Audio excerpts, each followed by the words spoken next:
അവരുടെ പിമ്പിലുള്ളതുമെല്ലാം അള്ളാഹു അറിയുന്നു. അള്ളാഹുവിന്റെ അറിവിൽ നിന്ന് ഒന്നിനെയും മനുഷ്യർ വലയം ചെയ്യുന്നില്ല. വലാ യുഹീതൂന ബിശൈഇൻ മിൻ ഇൽമിഹി ഇല്ലാ ബിമാ ശാഅ.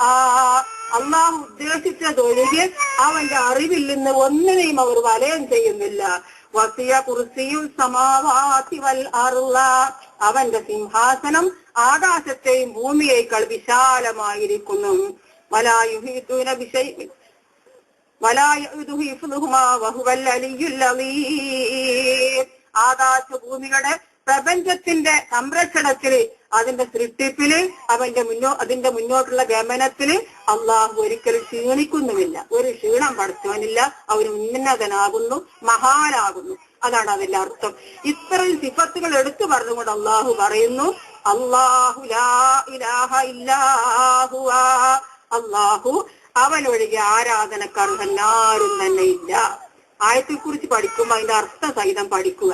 അർത്ഥം ഓർമ്മിച്ചുകൊണ്ട് പഠിക്കുന്ന ഒരാൾക്ക് പിന്നീട് ജീവിതത്തിന്റെ ഒരവസരത്തിലോ ഇന്ന ചൈത്താമാരും എനിക്ക് രോഗം വരുത്തുക, എന്റെ മേത്തേക്ക് ജിന്നു കൂടുക, ഞാനൊരു ജിന്നു ബീബി ആകുവോ, അല്ലെങ്കിൽ ഞാന് വേറെന്തെങ്കിലും ചെയ്യോ, മറ്റുള്ള ജിന്നു ഉപദ്രവിക്കുവോ, കുട്ടിച്ചാത്തൻ ഉപദ്രവിക്കുവോ, ചേക്കുട്ടിപ്പാപ്പ ഉപദ്രവിക്കുവോ എന്നുള്ളത് ചിന്തിച്ചിരിക്കേണ്ട ആവശ്യം വരികയില്ല. അതിനുള്ള കഴിവ് അള്ളാഹു സുബ്ഹാനഹു വ തആല അള്ളാഹുവിന്റെ പടപ്പുകളിൽ ആർക്കും കൊടുത്തിട്ടുമില്ല. അഭൗതികമായ രൂപത്തിൽ മനുഷ്യനെ ഉപദ്രവിക്കാനോ അവന് രോഗം വരുത്താനോ ഒരു ബുദ്ധിമുട്ടുണ്ടാക്കാനുള്ള കഴിവ് ജിന്ന്, പിശാച്, ഭൂത, പ്രേതങ്ങൾക്ക് അള്ളാഹു നൽകിയിട്ടില്ല. അതാണ് ഇസ്ലാം മതം മാനവ സമൂഹത്തിന്റെ മോചനത്തിന്റെ ഒന്നാം പ്രമാണമായിട്ട് എടുത്തു പറയുന്നത്. കാരണം ഈ വിശ്വാസമാണ് മനുഷ്യന്റെ ഏറ്റവും വലിയ ദുർഗതിയിലേക്ക് എത്തിക്കുന്നതും നരകത്തിലേക്ക് എത്തിക്കുന്നതും പരലോകം നഷ്ടപ്പെടുന്നു, ദുനിയാവും നഷ്ടപ്പെടുന്നത്. ഇന്ന് അതാണ്. ഈ ഒരു ചിന്തയും വെച്ചുകൊണ്ടിരിക്കുന്ന മനുഷ്യന്മാർക്ക് മനസ്സമാധാനം ഉണ്ടാവും. നിങ്ങൾ ആലോചിച്ച് നോക്കി. ഇനി സമാധാനം ഉണ്ടാകാൻ വേണ്ടിയിട്ട് അതെ, സമാധാനത്തിന് തന്നെയാ പടച്ചവനെ കുറിച്ചുള്ള ഓർമ്മ ഖുർആൻ തന്നെ പറഞ്ഞതാ. യഹ്ദി ഇലൈഹി മൻ അനാബല്ലദീന ആമനൂ തത്മഇന്നു ഖുലൂബുഹും ബിദിക്രില്ലാഹ്. അള്ളാഹുവിനെ കുറിച്ച് ഓർമ്മിക്കുന്നവർക്ക് അള്ളാഹു ഹിദായത്ത് നൽകുന്ന പടച്ചോൻ പറഞ്ഞിരിക്കുന്നത്. പടച്ചോനെ കുറിച്ചുള്ള ഓർമ്മക്ക് മാത്രമേ മനസ്സമാധാനം ഉണ്ടാവുകയുള്ളൂ, സ്വർഗത്തിലേക്ക് പാസ്പോർട്ട് കിട്ടുകയുള്ളൂ, നരകത്തിൽ നിന്ന് അവന്റെ മോചനം ലഭിക്കുകയുള്ളൂ. അതിന്റെ മാർഗം ജീവിതം അള്ളാഹുവിലേക്ക് അർപ്പിക്കുക എന്നുള്ളത് തന്നെയാണ്. ഒരിക്കൽ അള്ളാഹുവിന്റെ റസൂല് പറഞ്ഞു, എന്റെ അരികിൽ 2 ആയത്തുണ്ട്. ആ 2 ആയത്തുകള് ഏതെങ്കിലും ഒരുത്തൻ പഠിക്കുകയും ജീവിതത്തിൽ പ്രവർത്തിക്കുകയും ചെയ്യുകയാണെന്നുണ്ടെങ്കിൽ അവന് പിന്നീട് മറ്റൊരു വിഷമത്തിന്റെയും ആവശ്യമില്ല എന്ന് പറഞ്ഞുകൊണ്ട് അള്ളാഹുവിന്റെ റസൂല് സൂറത്ത് തലാഖിലെ 2-3 ആയത്തുകൾ ഓതി കേൾപ്പിച്ചു കൊടുക്കുകയുണ്ടായി. ശരിക്കും നിങ്ങൾ വിഷയം കേൾക്കട്ടോ. നിർത്താൻ അയക്കണേ നിർത്തണമെന്ന് പറഞ്ഞാൽ മതി. അനപ്പ നിർത്തിക്കോളൂ, ആരും ബേജാറാകൊന്നും വേണ്ട. തലാഖ് 2-3 സൂറത്ത് തലാഖ്, ഖുർആനിലെ സൂറത്ത് തലാഖ് എടുത്ത് നോക്കുക. ഒരു പുരുഷൻ നിർബന്ധിതമായ ഘട്ടത്തില് അവൻ ഒരിക്കലും ഭാര്യയോടൊത്ത് യോജിച്ചു പോകാൻ കഴിയില്ലെന്നുള്ളത് പൂർണ്ണമായി ബോധ്യം വന്ന നിർബന്ധിതമായ സാഹചര്യത്തിൽ വിവാഹമോചനം ചെയ്യാൻ പുരുഷനും അള്ളാഹു അനുവാദം കൊടുത്തു. ഫസ്ക് ചൊല്ലി ഒഴിവാകാൻ സ്ത്രീക്കും ഖുർആൻ അവകാശം കൊടുത്തിട്ടുണ്ട് ഇസ്ലാമതം. അപ്പോൾ ആ ഒരു ഘട്ടത്തിൽ അങ്ങനെ ഒരു പുരുഷൻ ഒരു സ്ത്രീയെ വിവാഹം കഴിക്കുന്ന സന്ദർഭത്തിൽ പാലിക്കേണ്ട മര്യാദകൾ എടുത്തു പറഞ്ഞതിന് ശേഷം, വിഷയം വിശദീകരിക്കാൻ സമയമില്ലാത്തത് കൊണ്ട് ഞാൻ ഈ ആയത്ത് അതിന്റെ അർത്ഥം മാത്രം പറയാം. അതൊക്കെ അതിന്റെ നിബന്ധനകൾ ഇങ്ങനെ എടുത്തു പറഞ്ഞിട്ട്, തലാഖ് വിരിക്കപ്പെട്ട ഒരു പെണ്ണ് അവളെ വരെ തന്നെ നിൽക്കണം. പല യഹ്റുദിന ഇല്ലാത്ത ഈ ബുയൂത്തിക്കുന്ന, അവൾ ഒരിക്കലും അവളെ വീട്ടിൽ നിന്ന് ഭർത്താവിന്റെ പുരയിൽ നിന്ന് വ്യക്തമായ കുറ്റങ്ങൾ ചെയ്തെങ്കിലല്ലാതെ വിവാഹമോചനം ചെയ്യപ്പെട്ടത് സ്ത്രീ അവളുടെ 3 ശുദ്ധി കാലഘട്ടം, കാലഘട്ടം കഴിയുന്നത് വരെ ഭർത്താവിന്റെ വീട്ടിൽ നിന്ന് പുറത്തു പോകാനും പാടില്ല, ഭർത്താവ് അവളെ പുറത്ത് വിടാനും പാടില്ല. ഖുർആനിലുള്ള നെസ്സായ ആയത്താണ്. നിങ്ങൾക്കും എനിക്കത് പരിചയമുണ്ടോ? പറഞ്ഞാൽ തന്നെ നിങ്ങളും ഞാനും കേൾക്കാൻ സൗകര്യം ഉണ്ട്. നമുക്ക് തലാക്ക് പിരിച്ചൊരു കുയ്യാപ്പണ്ട പെരയിലെങ്ങാനും ഒരു പെണ്ണ് നിന്ന് നോക്കണ്ട. കാസർഗോഡും ഈ മഞ്ചേശ്വരം മുഴുവൻ പിന്നെ അതന്നല്ല വർത്താനം ഉണ്ടാകുക. ഉടുപ്പില്ലാത്ത മനുഷ്യന്മാർക്ക് ഇയാളെ വാപ്പി ഇമ്മയില്ലേ, ആ പെണ്ണിനെ തലാക്ക് പിരിച്ചോന്റെ പെരയെ നിർത്തുന്ന എന്ത് ഖിയാമത്തിന്റെ അലാമത്താന്ന് പറയും. പക്ഷേ അള്ളാഹു സുബ്ഹാനഹു വ തആല ഖുർആനിൽ പറഞ്ഞു, അങ്ങനെ ഞങ്ങൾ അവളെ അവിടെ തന്നെ നിർത്തണം. എന്തിനെ?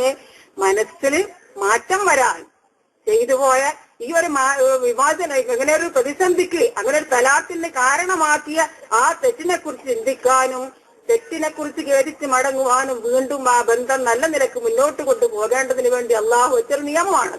ഈ നിയമമൊക്കെ പറഞ്ഞതിന് ശേഷം അള്ളാഹു പറയുന്നു, വമൻ യത്തഖില്ലാഹ യജ്അൽ ലഹു മഖ്റജാ ويرزقه من حيث لا يحتسب ومن يتوكل على الله فهو حسبه إن الله بالغ أمره قد جعل الله لكل شيء قدير ومن يتق الله വല്ലവനും അള്ളാഹുവിനെ ഭയപ്പെടുകയാണെന്നുണ്ടെങ്കിൽ അവന് അള്ളാഹു ഒരു തുറവി ഒരു മാർഗം കാണിച്ചു കൊടുക്കും ഏത് വിഷയത്തിലും. മിൻ ഹൈസു ലാ യഹ്തസിബു വയർസുഖുഹു മിൻ ഹൈസു ലാ യഹ്തസിബു അവൻ കണക്ക് കൂട്ടാത്ത രൂപത്തിൽ അള്ളാഹു അവന് ഭക്ഷണം കൊടുക്കും. വമൻ യതവക്കൽ അലല്ലാഹി വല്ലവനും അള്ളാഹുവിലേക്ക് ഭരമേൽപ്പിക്കുകയാണെന്നുണ്ടെങ്കിൽ ഫഹുവ ഹസ്ബുഹു അവന് അള്ളാഹു തന്നെ മതി.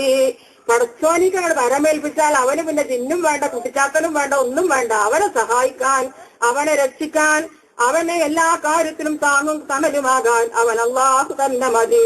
ഇന്നല്ലാഹ ബാലിഗു അംരിഹി അള്ളാഹു അവന്റെ കാര്യങ്ങൾ പ്രാപിച്ചു കൊണ്ടിരിക്കുന്നു.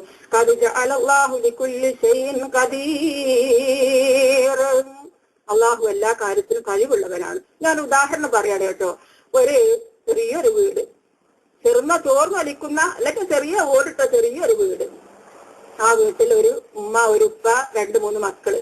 മൂത്ത മകന് വയസ്സ് 25, കല്യാണം കഴിക്കാറായി. ചെറിയ കൂലിപ്പണി എടുത്തുകൊണ്ട് അങ്ങനെ ജീവിക്കുന്നു. ഒരു ദിവസം ഭാര്യ വിളിച്ചിട്ട് ഭർത്താവിനോട് പറഞ്ഞു, നമ്മളെ മോനെ കൊണ്ടൊരു പെണ്ണ് കെട്ടിക്കണ്ടേ. അവന്റെ പ്രായത്തിലുള്ളവരൊക്കെ കല്യാണം കഴിച്ച് 1-2 മക്കളായി. നമ്മളെ കുട്ടിനെ കൊണ്ട് നമുക്കൊരു പെണ്ണ് കെട്ടിക്കണ്ടേ, കല്യാണം കഴിപ്പിക്കണം. അതിനെന്താ ഈ ഒരു നല്ല പെൺകുട്ടിനെ കണ്ടുവച്ചാൽ മാത്രം മതിയോ? വേറെന്തൊക്കെ വേണ്ടത്? വേറെന്തണ്ണി വേണ്ടത്? മധുരം എന്തെങ്കിലും കൊടുക്കാം, നമ്മളെ അനുസരിച്ച് എന്തെങ്കിലുമൊക്കെ കൊടുക്കണം. പിന്നെ 2 കൂട്ടം തുണിയും മുണ്ടും വേണം. അതൊക്കെ എങ്ങനെയും ഉണ്ടാവും. എങ്ങനെ ഉണ്ടാവണ്? നിങ്ങളുടെ തുണി മേപ്പെടുക്കാൻ നോക്കിക്കോളി. നിങ്ങൾ പെരയാടാ കിടക്കണ പോലെ കണ്ടില്ലേ? നിങ്ങളവിടെ പെണ്ണിനെ കെട്ടിക്കുമ്പോഴാണ്, ഞങ്ങളവിടെ ആണ് കൊണ്ടിട്ടുമ്പോഴാണ് പുരയിൽ റൂം വേണ്ടത്. അതുകൊണ്ടാണ് ആ അനുഭവം പറഞ്ഞത് കേട്ടോ. നിങ്ങളവിടെ പെൺകുട്ടിനെ കെട്ടിക്കുമ്പോഴാണ്. ഞങ്ങളവിടെ ആമക്കളെ കൊണ്ട് പെണ്ണെട്ടിക്കണമെങ്കിൽ വീട്ടിൽ റൂം വേണം. ഭാര്യക്കും ഭർത്താവിനും കഴിഞ്ഞുകൂടാതെ പുര കണ്ട പൊളിഞ്ഞു വീഴാനായി നിൽക്കുന്ന കൈക്കോലും പെട്ടിയൊക്കെ തൂങ്ങി വീഴാനായി. അതിനെന്താണ് ഇപ്പൊ ചെയ്യാൻ? നിങ്ങളൊക്കെ വല്ലതും ഉണ്ടോ? എന്റെ അടുത്തൊന്നുമില്ല. പിന്നെന്താ നിങ്ങൾ കണ്ടത്? പഠിത്തം അതിലൊക്കെ ഒരു മാർഗം കാണിച്ചു തരും നമ്മൾ ഒരുങ്ങുമ്പോ.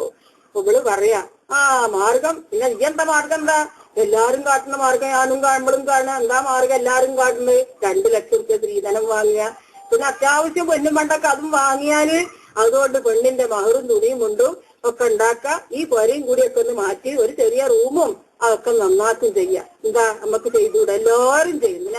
നമ്മക്കായിട്ട് 2 കൊമ്പുണ്ട്, നമ്മക്കായിട്ട് ചെയ്തുകൂടെ?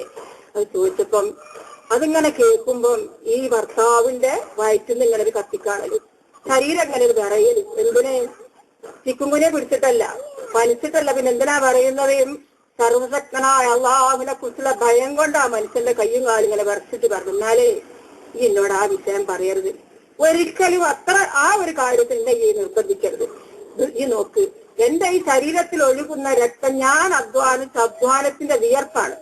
എന്റെ മക്കളും ഭാര്യയുമായ നിങ്ങളെ ശരീരത്തിൽ ഒഴുകുന്ന രക്തവും ഞാൻ അധ്വാനത്തിന്റെ വിയർപ്പാണ്. അന്യന്റെ ഹക്കിന്നേ വരെ എന്റെ ഈ വീട്ടിലില്ല, എന്റെ ശരീരത്തിലില്ല, എന്റെ രക്തത്തിലില്ല, എന്റെ മക്കളെ രക്തത്തിലില്ല. അതുകൊണ്ട് മകനെ കൊണ്ട് കല്യാണം കഴിപ്പിക്കുന്ന വിഷയത്തിൽ ആരാന്റെ ഹക്ക് ഹറാമിന്റെ പണം വാങ്ങിയിട്ട് അള്ളാഹുന്റെ മക്കളിൽ നിന്ന് നരകം ഏറ്റുവാങ്ങാൻ പെണ്ണേ എന്നെ നിർബന്ധിക്കല്ലേ. അങ്ങനെ ഒരു തീരുമാനം എടുത്തു. ഇവര് 2 തമ്മിൽ തെറ്റി. ഉച്ചക്ക് പുയ്യാപ്പിള ചോറിന് വന്നിട്ട് ഇവള് വിളമ്പി കൊടുക്കുന്നില്ല. ഇങ്ങനെ ഇരിക്കന്നെ വീർപ്പിച്ചു. കാര്യം മോന് വെച്ച്. മോനും ചോദിച്ചു, എന്താ പ്രശ്നം? വാപ്പ പ്രശ്നം മോന്റെ മുമ്പിൽ നിർത്തി വെച്ചപ്പോ മോൻ പറഞ്ഞു, ഞാൻ ആ വിഷയത്തിൽ വാപ്പന്റെ ഭാഗമാണ്, വാപ്പന്റെ ഇഷ്ടം തന്നെയാണ് എന്റെ ഇഷ്ടം.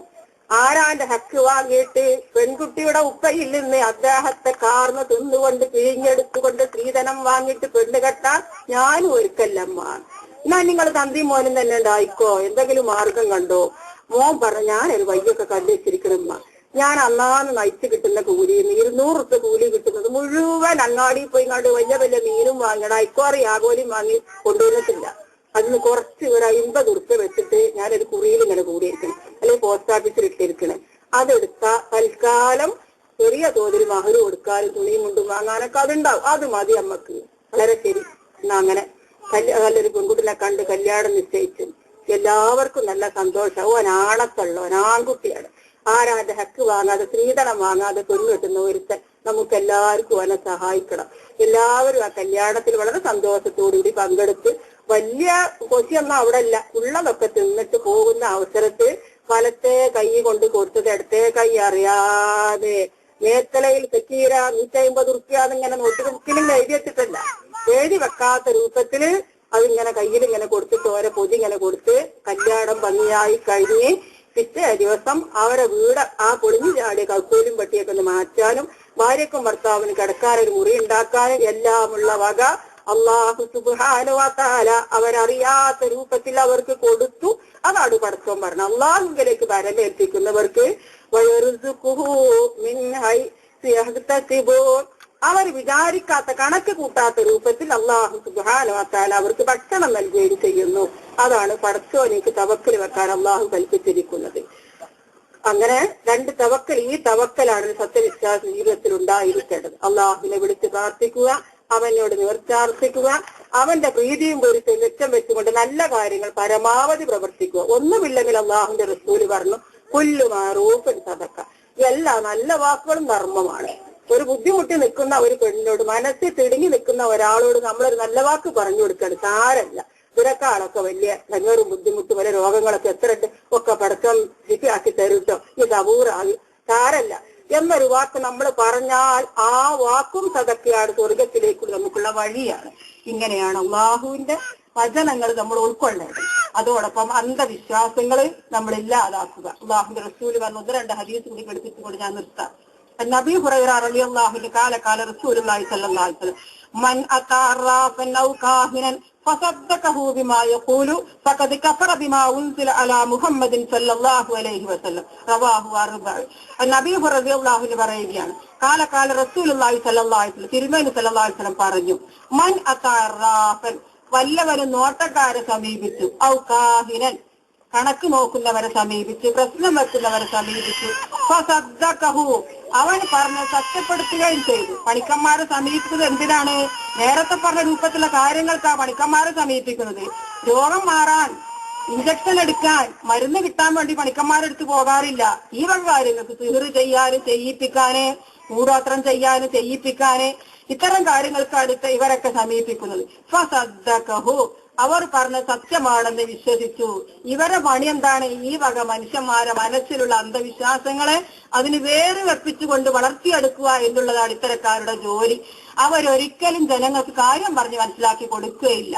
എടി, ഇതൊന്നും വിശ്വസിക്കാൻ പാടില്ല, എന്റെ അടുത്ത് അത്ഭുതകരമായ ഒരു സിദ്ധിയില്ല, ഞാൻ ഈ പറഞ്ഞതൊന്നും ശരിയല്ല, ഞാനൊരു മട്ടത്തിന് ഊഹത്തിന് എന്തെങ്കിലുമൊക്കെ പറയുന്നു, അത് ചിലപ്പോ ഒരു ചക്കട്ടപ്പ് ഒരു മുയലിനെ കിട്ടിയതുപോലെ ആർക്കൊക്കെയോ എപ്പോഴൊക്കെയോ ഒന്ന് ശരിയായ മാതിരി തോന്നുന്നു എന്നുള്ളതൊഴികെ എന്റെ അടുക്കൽ ഒരു ശക്തിയുമില്ല, ഒരു കഴിവും ഒരു കുതിരത്തും എനിക്കില്ല. പടച്ചോനാണല്ല കുതിരത്തും. അതുകൊണ്ട് ഈ എന്റെ രോഗം മാറാൻ അള്ളാഹിനോട് പ്രാർത്ഥിച്ചോ, നിന്റെ മോൾക്കൊരു കല്യാണം പറയാൻ പടച്ചോനോട് പ്രാർത്ഥിച്ചോ എന്ന് ഒരൊറ്റ പണിക്കരും ഒരൊറ്റ തങ്ങളും ഒരു വലിയും ഉപദേശിക്കാറില്ല. അവർ ഉപദേശിക്കുന്നത് എന്താണ്? ശരിയാണ്, നിന്റെ പൊരേന്റെ വടക്കേ മൂലന്റെ ഭാഗത്ത് തെക്കേ അറ്റത്തുള്ള ആ വീട്ടിൽ നിന്ന്, അവിടെയുള്ള വീട് ആരാ? ഇവിടെ ഇങ്ങനെ കടക്കൂട്ട പോക്കരാജിന്റെ പേര് തന്നെയാണ്. അവിടുന്ന് നിങ്ങൾ വന്നതാണ് ഈ ചെറുത്. ഇവരഎനിക്ക് കുട്ടിച്ചാത്തനെ വിട്ട് തന്നെയാണ്. അതിന് ഇന്നും തകിട് കൊണ്ടുപോയിട്ട് ആരും അറിയാതെ വരെ പറമ്പിന്റെ മൂലൊക്കെ കുഴിച്ചിട്ടാ മതി, അല്ലെങ്കിൽ കിണറ്റിൽ കൊണ്ടുപോയിട്ടാ മതി എന്നൊക്കെ പറയുന്നു. അത് സത്യമാണെന്ന് വിശ്വസിക്കുകയും ചെയ്താൽ ഫഖദ് കഫറ ബിമാ ഉൻസില അലാ മുഹമ്മദിൻ സ്വല്ലല്ലാഹു അലൈഹി വസല്ലം, മുഹമ്മദ് മുസ്തഫ റസൂലുള്ളാഹി സ്വല്ലല്ലാഹു അലൈഹി വസല്ലമക്ക് അള്ളാഹു ഇറക്കി കൊടുത്ത ഖുർആനിലും തിരുസുന്നത്തിലും അവൻ കഫറ എന്ന് പറഞ്ഞ അവിശ്വാസം കാണിച്ചു. അതിലൊക്കെ വിശ്വസിച്ചാൽ അവിശ്വാസം കാണിച്ചു. വീണ്ടും അള്ളാഹു റസൂൽ പറയുകയാണ്, ഇതിനെ കാലക്കാല റസൂലുള്ളാഹി സ്വല്ലല്ലാഹു അലൈഹി വസല്ലം മൻ ഇക്തബസ